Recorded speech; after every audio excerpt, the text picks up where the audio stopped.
Если ваши, вот у вас большая делегация, 12 человек. Ну, Вот что за мероприятие? этнофорум, в основном молодежь. Молодежный. Да, молодежная. Ну, специалисты из Турции, из России по турецко-российским отношениям были. Из Балкан тоже был молодежь. Этнофорум, я думаю, что это очень нормально, даже нужно, необходимая вещь, потому что если мы вникаем уже этнически, культурные, связывающие нас, выходит очень много интересных вещей. То есть практически Турция сейчас представляет общий тюркский мир. Да. И кавказский одновременно. Да, кавказский тоже, конечно. Любые кавказцы там находятся, и турки находятся. В полном составе, да. А сейчас уже арабский мир скоро может быть. Тоже. И узбеки есть в Стамбуле. Узбеки есть, киргизы есть, Узбекский. узбекский такие очень много. Кстати, это связь еще издревле. Какие-то религиозные места. Да, да. Да, такие. Учебные базы существуют, исторически есть. Сейчас современных узбеков много, они на заработки приезжают в Турцию.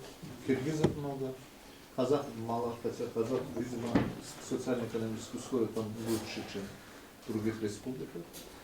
Но я думаю, что здесь прежде всего вот именно вот это сотрудничество, да, оно выгодно тем. В России, например, вот друзья наши русские, да, здесь, этнические русские, они вот заинтересованы в сближении российско-турецких отношений. Это хорошо, очень интересно даже. Если такие условия, например, ваша организация или похожая организация могут договориться, Юрташи Türkler Başkanlığı есть, вот такая организация, ТИКа есть, которая экономически поддерживает, то есть Юнус Эмре есть. Это официальная государственная структура, которая не связана никаким спецслужбами и так далее. Там работают обыкновенные представители, ученые и так далее. То есть завтра, если Турецкая республика захочет, к нему может отправиться сюда. То есть это не связано. Это в любом государстве есть. Например, сегодня Россотрудничество имеет офис в Турции. То же самое, что и Юнус Эмре. Так что это взаимовыгодно. Открываются русские дома в Турции, обучение русскому языку. Почему турецкие дома или турецкие курсы здесь не должны открываться? Я думаю, что все должно быть взаимно. И раз Россия заинтересована в улучшении отношений в Турции, создают свои, да, создаются для них, дается возможность. То же самое должна и Россия отдать условия или да, создать условия для того, что Турция тоже имела здесь. Ну конкретно, например, если ваша организация или организация азербайджанцев региональная, они могут поддерживать непосредственно связь и как государственными структурами Турции, так же как и структурами негосударственными, то есть различными организациями и так далее, там, для поддержания прежде всего культурно-просветительский. Нам самое сегодня важно культурно-просветительский. Почему? Бизнес и так пойдет. Бизнесмены турецкие знают, что, как продать, где и так далее. Они найдут выход. Вот самое главное найти выход, как нам сделать общность идей, общность, целостность вот такого культурного наследия или исторической общности в дальнейшем и так далее. Но еще раз повторяю, что Туран, идея Турана, как раз исходит из культурного объединения тюркских народов и тюркского мира. Почему русские там не окажутся? Пускай, пожалуйста. В дальнейшем это можно и организовать. Что едино, например, идея есть, я, насколько знаю, славяно-тюркская единая, вот идея пространства, идея есть, и в Азербайджане существует, я связывался с ними и так далее. Университет, по-моему, Да. Doğru mu? Знаете, вот все-таки Пускай у вас не создается мнение, что будет во всем этом пространстве мир. Нет, у меня я не иллюзионист. Есть закон, страшный закон диалектики. Природа или Бог заложил внутри человека эту борьбу. Его в обществе, в мире. Вот как-то в 92 году мы с армянами встречались, я в азербайджанской диаспоре, с той стороны был какой-то представитель посольства Армении. По-моему, Артур, что ли, его звать. Он говорит, что вы хотите? Мир находится в состоянии динамического равновесия. Кто сильнее, только и поймет. Я просто хочу сказать, что эйфория о том, что будет всемирный мир, этого не будет. Это против закона диалектики. Конечно. Долг политиков, общественников, гражданского общества состоит в том, чтобы не доводить до крайности. Понимаете, это борьба внутри нас. Вот я внутри себя тоже сам с собой борюсь. Сделать, не сделать. Добро сделать, зло сделать. И также между государством. Это динамическое вот это соотношение, динамическое равновесие, она очень неустойчива, технари знают. Да? Вот. Но другое дело, мы здесь тюркоязычные или тюркские народы, которые живут в России, каждый вечер смотрим этот телевизор, Богу молимся, чтобы вот Эрдоган с Путиным обнимались и братались. Вот желание наше такое только в этом. Турецкое руководство и российское руководство последние 15 лет проявляет очень большую мудрость. Путин, вот особенно вот это последние годы карабахских событий, но просто очень мудро поступил. И Эрдоган. То есть этот подвиг повторял Ататюрк и Ленин. И сегодня, через 100 лет, это Путин и Эрдоган. Вот за что я, вот россиянин, который 50 лет здесь живу, я России столько сделал, сколько ни один русский не сделал. 16 лет, начиная от Чукотки до Калининграда, столько создавал полигоны, заводов, кандидатов, докторов, академиков. Вот я для России делал много. И я благодарю вот все-таки двух руководителей, что они все-таки вот инерции вот старой, да, греки говорят, не носите на себя прошлое, это очень тяжелый груз. Вот скинули они это. И начинается прекрасная перспектива, я с вами полностью согласен, что этот регион, Черное море, должно быть это море дружбы. Хотя я уже сразу сказал, что такого всемирного мира не может быть. Не будет. Вот миссия вот, ваша в том числе, вот других общественных, чтобы сблизить надо. Между Турцией и Россией нет никаких серьезных проблем, которые бы привело бы к какому-то серьезному конфликту. Вроде бы территориальных, других, претензий, все такое экономических, политических, вроде они все разрешимы. Поэтому вот татары, башкиры, я же с ним общаюсь со многими, их 22, по-моему, из республик, да, национальных, из них половина тюркоязычных.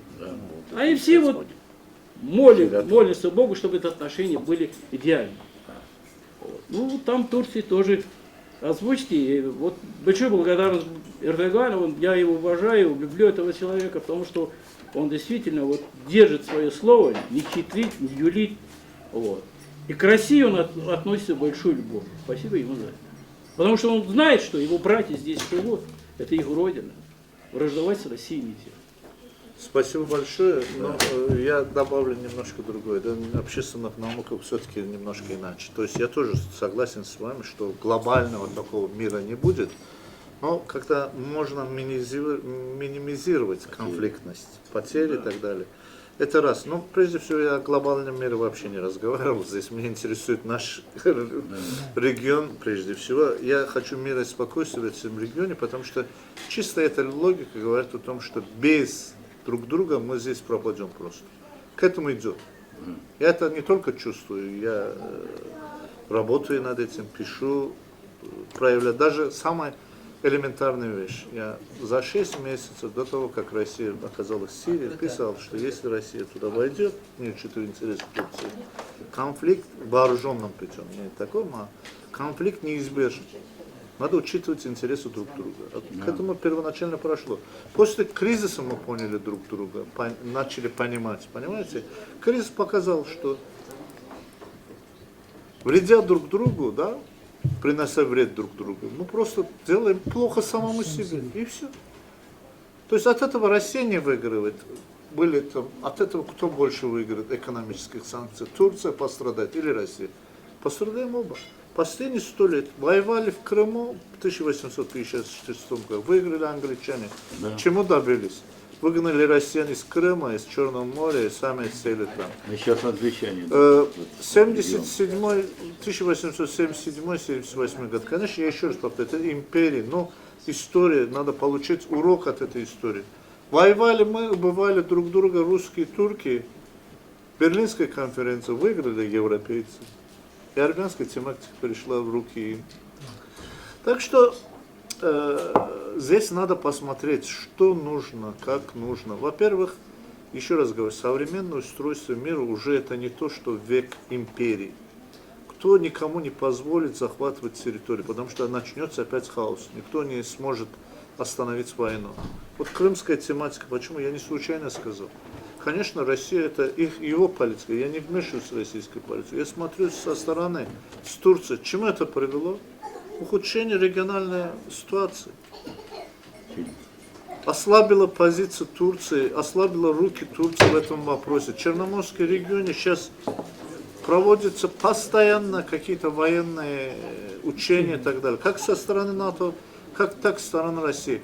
Турция это выгода? Нет. Турция вынуждена участвовать в этих выборах. Понимаете, вот учитывая эти факторы, учитывая это, мы можем создать такие платформы, которые уменьшат риски. В современном мире, в политологическом мире, так, в международных отношениях есть такое понятие, что чем больше экономические страны друг с другом связаны, взаимосвязаны, тем меньше ожидаемости введения войн. Современных государств. Потому что уже современная экономика, это уже совсем другая экономика. Я вот чем беспокоюсь? Турция государство, которое имеет свои национальные интересы вообще. Кто бы ни пришел у власти, там ничего серьезного, катаклизма не будет. Просто может быть чуть-чуть уменьшится. Ну, кроме офицеров там. Военных? Да. Нет, или уже теперь? Нет, это не имеет значения. Военные, гражданские, дипломатия, она взаимосвязана. Турецкий национальный интерес это совсем другое. Может быть, элементарных вещах разногласия будут. Например, карабахская тематика. Кто бы ни пришел к власти, в парламенты, они всегда будут поддерживать Азербайджан. Тем более, я писал в этом вопросе, вы знаете, да, я говорил, что Азербайджан, Турция не хватает именно вот этих соглашений, пустое место. Азербайджан вел ошибочную политику, в каком смысле? Его балансированная Азербайджана политика не присоединяться ни ЕС, ни России. То есть не обижать это не балансированная политика, потому что Россия в Южном Кавказе имеет союзника в лице Армении.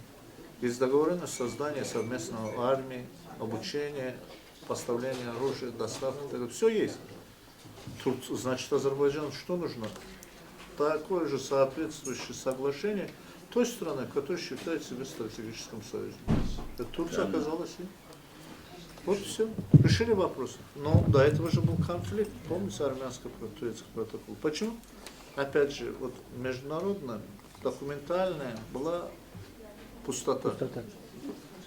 Поэтому и протоколы пошли, поэтому это пошло. То есть современный мир уже другой. И международные законы, это необходимо прежде всего нам, а не американцам. Мы, используя это, уже можем давить или там объединить вокруг себя другие государства и тому подобное.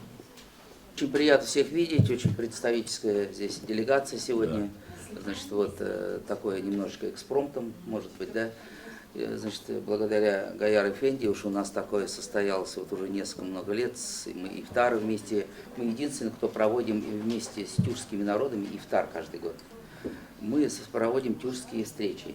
И вот как-то у меня очень сильно осталось впечатление, на ифтар мы собрались здесь, наверное, помните, да, и начал выступать карачаевец, нагаец, кумык, несколько человек, а мы сидим, все понимаем, у нас же один язык, и поэтому, может быть, через 50 лет, может быть, через 100 у нас все равно будет интеграция, поскольку у нас один язык. Тюркских народов в мире где-то, в районе, наверное, 250 миллионов, да? На русском языке тоже говорят 250 миллионов, да? С республиками вместе. Вот, поэтому, вот, наверное, все равно надо над этим задумываться. Но у меня к вам единственное вот такое вот пожелание, что-то мы вот собираемся. Вот, кстати, мы провели очень удачно провели. Вот благодаря вот азербайджанские ребята помогли. Мы провели коммерческий клуб. Мы собрали бизнесменов здесь. азербайджанских, татарских. У нас несколько клубов есть татарских, коммерческих.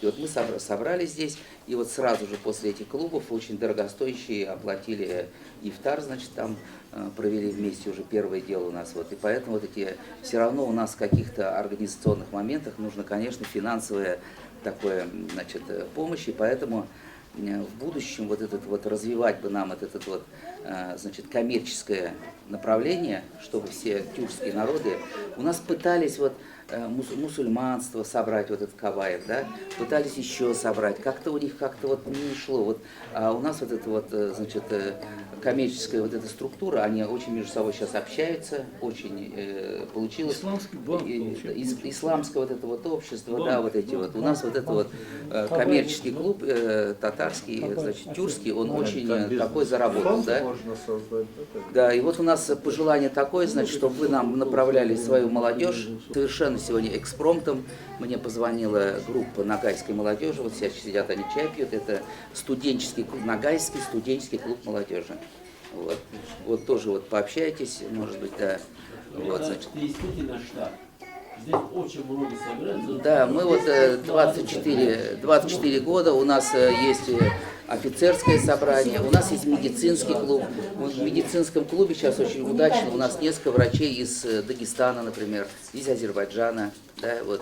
Среди силовых структур тоже приходят ребята. Но здесь зависит, должно быть желание внутреннее, позитивное, вместе общаться, вместе сотрудничать, вместе, значит, солидарность, что-то создавать и что-то. И главное, вот сегодня вы заострили внимание на молодежи, да, вот, значит, очень важно, конечно, это вот, чтобы у каждой, наверное, тюркской нации было вот преемственность поколений, была группа молодежи. Приятно мне здесь оказаться, спасибо большое вам. Ну, еще раз говорю, самый главный недостаток, что здесь не знают Турцию. Да. Надо поехать, встречаться. Совсем не знаю. Да, совсем не знаю. Совсем не знаю. Вот договориться, например, Yurtdışı Türkler Başkanlığı есть, организация связи с внешними тюрками. Напишите официальное письмо. Мы пролоббируем. Нам что нужно? Меньше проблем с какими-то непонятными структурами. Поэтому деятельность нужно вести с государством. Между нашим государством есть договоренность о взаимном обучении, взаимном договоре. Пожалуйста, исходя из этого, я предлагаю короткий путь. ЕТБ, Yurtdışı Türkler Başkanlığı, это официальный комитет по диаспоре, вот так называется, это перевести если на русский. Скажите, что мы хотим с вами сотрудничать, как вы нам поможете, как мы вам поможем, пожалуйста. В Татарстане тоже вот была дискуссия вот насчет современного мира, вот татарские, значит, деятели рассказывали. И вот один парень задал вопрос, вот если у молодого человека спросить, вот, современного, значит, тебе зачем татарский язык нужен? Зачем тебе вот эта своя культура и так далее? К сожалению, многие молодые люди на этот вопрос ответить не могут. Понимаете? Ведь идея России с тюркским миром, это именно еще ответы на этот вопрос. Понимаете? Если мы вот так вот сможем вместе сотрудничать и работать продуктивно, то тогда родной язык понадобится. Нашим детям, нашим внукам понадобится. Это еще одно направление, понимаете? Для чего-то наш язык, наша культура, которая, в общем-то, она тоже тысячелетиями собиралась. Она же не просто так вот пришла. И наши идеалы. Вот. Это было бы очень важно. Хуже может быть, или еще хуже. Но война идет. Она идет в сторону унификации, унитаризации нашего государства. Наверное, это выгодно тем, кто зарабатывает деньги, понимаете, но это совсем не в интересах нашего народа и наших народов, да? И вот что делать вот в этой ситуации? Нам что делать? Сходят живые, интересные встречи. И вот сейчас я признателен, что Гаяр Эфенди мне вчера позвонил, сказал, вот будет встреча с нашим гостем из Турции, Исмаил Беем. Вот, как будто мы давным-давно знакомы, я все, что вы сказали, с полуслова все понимал и понимаю.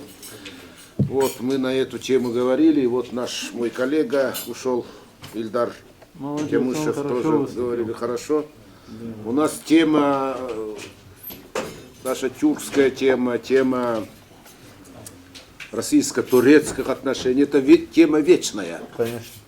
если мы возьмем нашу древнюю историю, а я родом с Алтая, я алтайский тюрок, и у России, и у Красную Турции, звезду у вас надо было. будет Свой человек называется. Да, но, к сожалению, видите как, если бы это было в прежнее время, если Брежнев бы произнес такую фразу, тут же вся страна подхватила. А тут я вот слышу, Путин говорит несколько раз, и как будто его тут же, его ближайшее окружение не слышит. Понимаете, как будто не слышит. И вот что у нас происходит из-за этого. У России и у Турции одни общие корни, потому что мы происходим с вами из одного гунско-тюркского субстрата, из одного государства, Великого Тюркского Каганата. Вы пошли южным путем, огузы, мы северным путем. Вот тюрко-татары и все остальные, так сказать, народы, по сути, мы являемся одним народом, говорящим на разных наречиях. Что вот из того, что сказали, сейчас, хотя люди устали, одно нам понятно, что мы должны двигаться друг другу навстречу. Я как-то об этом интервью давал, как раз на эту тему. Мы не дорабатываем взаимно. Что в России мы не дорабатываем в отношении Турции, и в Турции тоже не дорабатывает в отношении России. России в широком смысле, в масштабах Советского Союза, если говорить. Понимаете? Мы не дорабатываем. По сравнению с иранцами, я вот видел, как иранцы работают, как арабы работают. Мы не дорабатываем. Это наш, можно сказать, это наш такой тюркский недостаток, общий для всех нас. Вот я, например, скажу. Мы же не знаем, вот Россия не знает, в мире не знает, почему Турция заинтересована в Сирии, в Ираке. Никто не знает, что 100 лет назад никакой Сирии, никакого Ирака не было. Это все было одно великое государство, Османская империя. И теперь только мы понимаем, что там остались ваши предки. Предки азербайджанцев, предки турков, туркоманов. Вот Путин спрашивает, какие туркмены там вдруг там в Сирии. Это, оказывается, надо же объяснять, что это наши предки. И мы обязаны защищать своих предков, свой родной дом. Это все равно, что Россия, если бы не защищала Киев или там, это родина, откуда все пошло. Тогда нам все станет понятно. Также и в Турции не понимает, что мы в России, в Советском Союзе тоже составляли сообщество, разделились на разные республики. И вот сейчас мы, что такое мы сейчас тюрки? Есть тюрки вот внешние, это вы, есть тюрк СНГ, это вот наши 6 республик. И есть мы, тюрки, коренные тюрки России, для которых мы здесь не чужие, мы здесь изначально на территории Родина, России. да? Это наша родина, когда она еще Россия не называлась, это наша родина. И поэтому мы в этом отношении находимся несколько в таком отстраненном положении, конечно. Тем более вот восточные тюркские народы, как и в Советском Союзе, Российской Федерации, из 20 с лишним республик, половина тюркских республик. 4 в Сибири, 3 по Волжье, 3 на Кавказе, и во всех республиках есть тюркское население, тюрко-татарское население, если так говорить. Понимаете, вот, и в этом отношении мы должны друг друга знакомить друг друга и учиться друг у друга. И вы очень правильно говорите, что мы вот не ездим, нам надо иметь связи. Естественно, вот правильно сказали, бюрократия и с той, и с другой стороны. И самое главное, чего нам не хватает, это недостаток культурно-просветительского плана. Недостаток культурно-цивилизационного масштаба, порядка. И еще самое главное, вот мы, тюрки России, составляем в процентном отношении второй этнос после русских в Российской Федерации. Но мы не составляем, фактически мы не играем этой роли. Ни в политике, ни в общественной жизни. Почему? Потому что сила тюрков в многочисленности и слабость тоже в этом. Некоторые совсем недавно начали понимать, что они тюрки. 20 лет назад. Слава Богу. Он все равно в душе считает, что он конкретно башкир, конкретно татарин или конкретно казах. А чтобы понимать, что ты тюрок, это еще не доросли до этого. Некоторые вообще даже называться не хотят так. Да. Потому что очень много времени прошло. Да. И вот это нам надо, конечно, преодолевать. И то, что делает вот наше руководство на межгосударственном уровне, прекрасные отношения, экономические отношения, вот и строительные отношения и так далее. Но вот именно в культурном и самое главное у нас в России, что может Турции недопонимать, в России нет СМИ, наших СМИ нет, Конечно, которые это отражали самое, бы да. точку зрения русского народа. Мы прекрасно знаем, нету русских СМИ. Да. Ну, мы Как тоже будто, прекрасно понимаете, знаем. русские вымерли или тюрки вымерли. Симонян решает вопрос.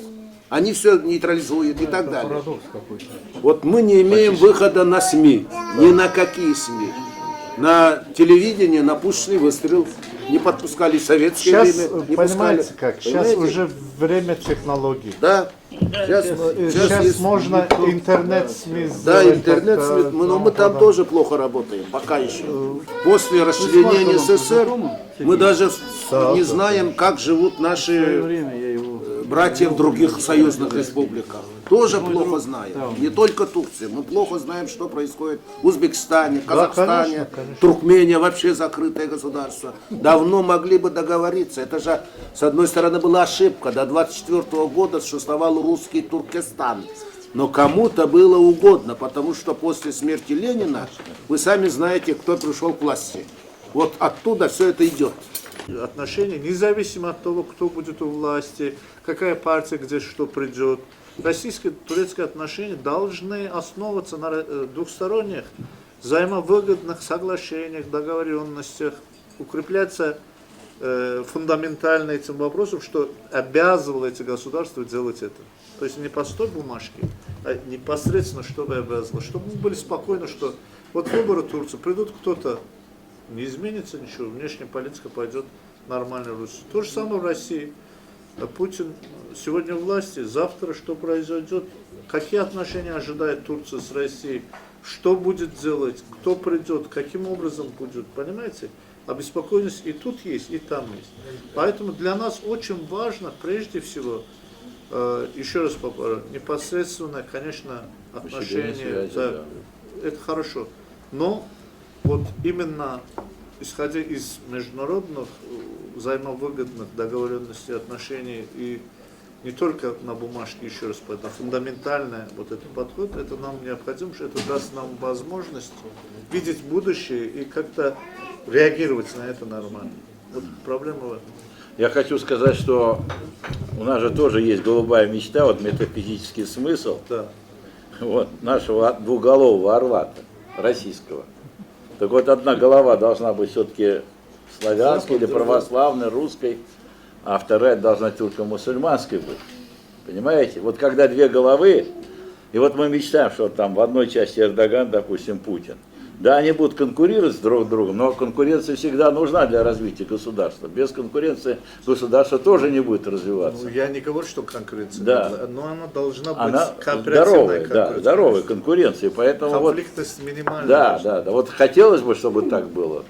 Во-первых, хотелось бы поблагодарить штаб и организаторов за такую встречу, которая имеет огромное, просто колоссальное практическое значение вот в той политической ситуации, общественно-политической конъюнктуре, которая сложилась и в России, и в мире, когда разного рода силы пытаются разжечь какое-то недопонимание между народами, между национальностями, рознь. Вот такие встречи, они способствуют как раз налаживанию диалога.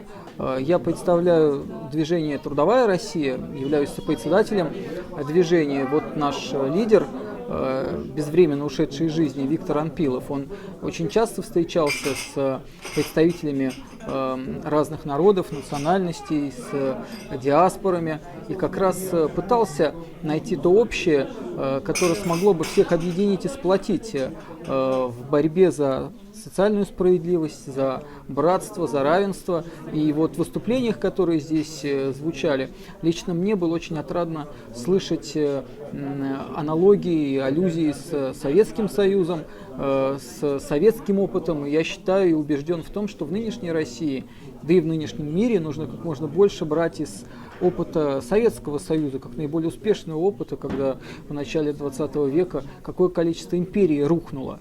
а советскому государству удалось, и руководителям, первым руководителям советского государства удалось усадить и народы Кавказа, и тюркоязычные народы за единый стол, да, и договориться остановить кровную вражду, остановить вот те войны, которые шли.